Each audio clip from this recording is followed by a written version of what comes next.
Hey, it's Em here between many travel plans to try and fit a video in. I am just back from the Kauai Writers Conference, and if you are curious about how that went or what I learned, feel free to ask and I can make a video about it, or you can check out my Substack, which I will link in the description. It's free.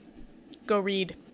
In any case, while doing all this traveling, I'm stuck on long airplane rides, and I finished the first book in the Slow Horses series, or maybe the series is called Slough House. I'm not sure. But the first book is called Slow Horses, just like the television series. I am watching the television series. I am all the way through season 4, hoping to fit season 5 in between travels as well.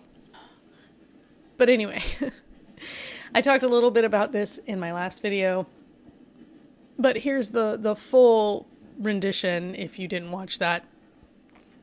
So there's a chance that because I watched the series before reading the book, I'm biased towards the series. I am aware of that. I'm also, I love Gary Oldman, so I think for the first book versus the TV series made very interesting changes that I preferred to the book.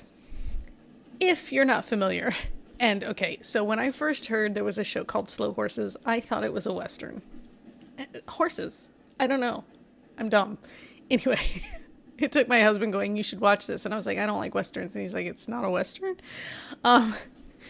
And considering I am a John le Carré fan and have written my own, espionage novel, of course, mine is set in the 60s. This is a modern series, a modern take on MI5, I guess. Mick Herron, the author, has said he has no inside knowledge, he's completely making this up, which you can absolutely tell. But yeah, he has created a team of anti-elites within MI5. They work out of a satellite office called Slough House. It's in London.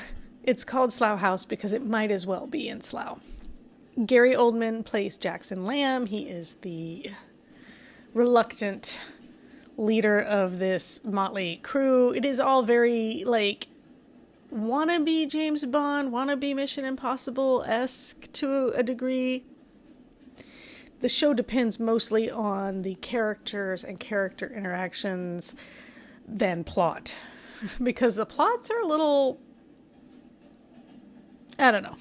There's something. So the first season, we get introduced, obviously, to Slough House. We get introduced to River Cartwright, who is played by Jack Lowden? I don't know how he says it. He is the grandson of someone who used to be second desk at MI5. So there's a first desk who's in charge of MI5, and then there are multiple second desks who handle various aspects of MI5. River is the grandson of David Cartwright, who had been at one point second desk.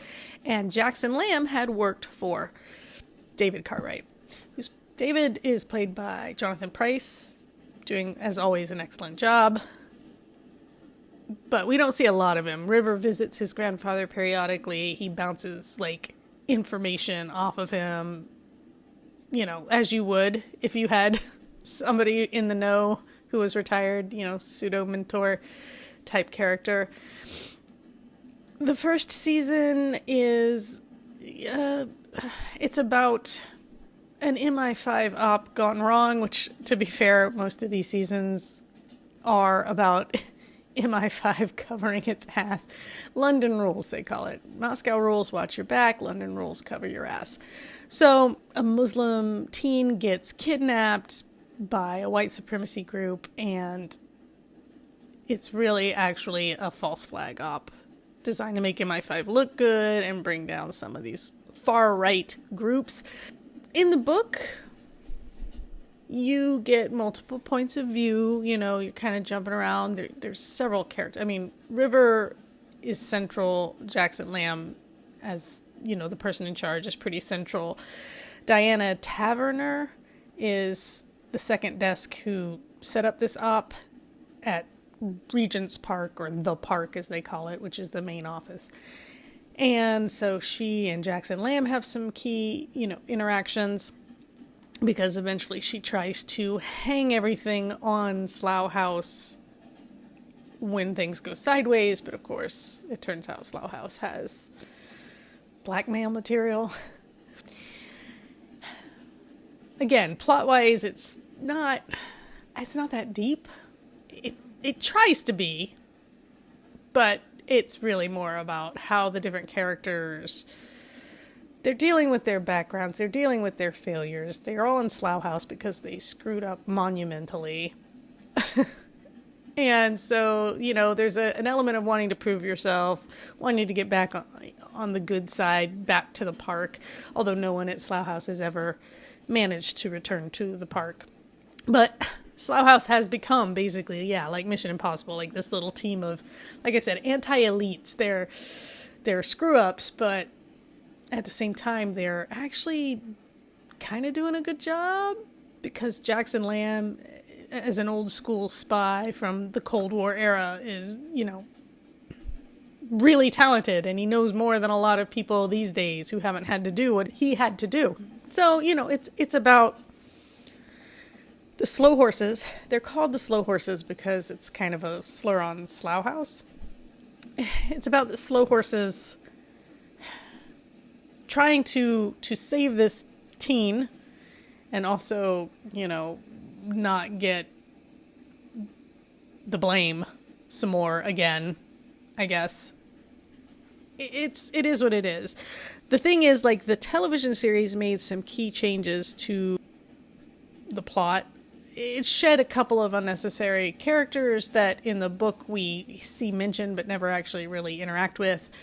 It added a member to the team of white supremacist kidnappers. They're called the Sons of Albion. I feel like they were called something else in the book than in the TV series too. Like, they used Albion, but like it was something else of Albion. And like the final the final moments between the kidnapped teen and his captors are far more interesting in the series. The way that he's rescued is far more interesting in the series. It might be probably more realistic in the book, but if you're gonna make it for viewing, at least make it more interesting, more tense. I don't know. I didn't find the teenagers' point of view pieces all that interesting in the book, just because, I mean, for the most part, he's tied up in a basement, so we're just getting kind of his spinning thoughts. And I get it, and we want to sympathize with him and understand how he's feeling, this 19-year-old, but after a while I was just like, I don't need more of his point of view until something more interesting is happening. At least in the TV series, there's a point at which he almost escapes, like they gave him a little more to do, a little more agency than just being stuck in his head. So yeah, so that is the first book versus season 1 in a very broad way. I mean, I'm not gonna hash. I'll leave those things to like Dominic Noble, but I have Dead Lions on my nightstand. That season was not one of my favorites, aside from River's such a fuck up. I'm constantly yelling at the TV at him because he's so stupid. He did like one smart thing at the end of like season 3. I was like, oh, he did one smart thing. He does a kind of smart thing at the end of season 4, but he only does it because somebody told him like not 10 minutes earlier. So he was like, he was able to remember for 10 whole minutes a piece of advice. It's a whole thing. But anyway, spent a lot of time yelling at River. Yeah, but season 2, aside from River at the airfield kind of being humorous, I don't know. It's probably my least favorite season so far. So I've got Dead Lions, the book that it's based on the nightstand. I don't know if I'll actually read it. I'll try, but I may not care enough. I just might not. I intend to attempt to work my way through these books. I hear that at some point the TV show does diverge from the books, maybe around book 4, 5, 6, something like that. So we'll see.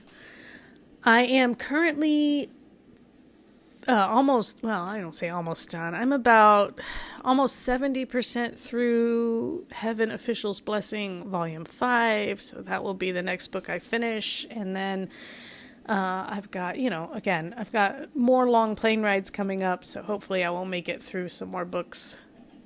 Deadlines. I've got a couple books from the writing conference that I want to read. Yeah. So those are the plans. If you want to talk about Slow Horses, the TV series, no spoilers for season 5, please. I'm hoping to watch that, not this weekend, but next weekend when I'm back from this next trip. And then, we can talk about the first book. You can tell me whether or not to read the second. I don't know. They're fine. The book has on it this is the John le Carré of our generation, and I disagree because this is not, aside from being spies, there's nothing very John le Carré about it. Not in the tone, not in the way, not in the way it's written, not in the setting. It's just spies in Britain. That's the connective tissue there, I guess. Yeah. So if you're interested in reading something similar, my book, The Fall and Rise of Peter Stoller, I will leave a link to that in the description as well, would probably be your speed, because that was very inspired by John le Carré, I'd say. Graham Greene, that kind of thing, if that's your jam. And yeah, until next time, whenever I'm able to find a next time. I guess if you saw my shorts, you saw the chickens in Hawaii.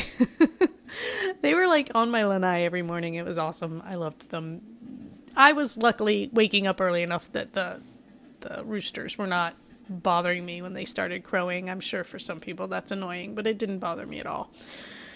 I like birds. So if you want to know about Kauai Writers Conference, let me know that. If you want to talk about Slow Horses some more, let me know that. Check out my Substack, check out my novel. I'll put all that in the description. And until next time, whenever that may be, take care.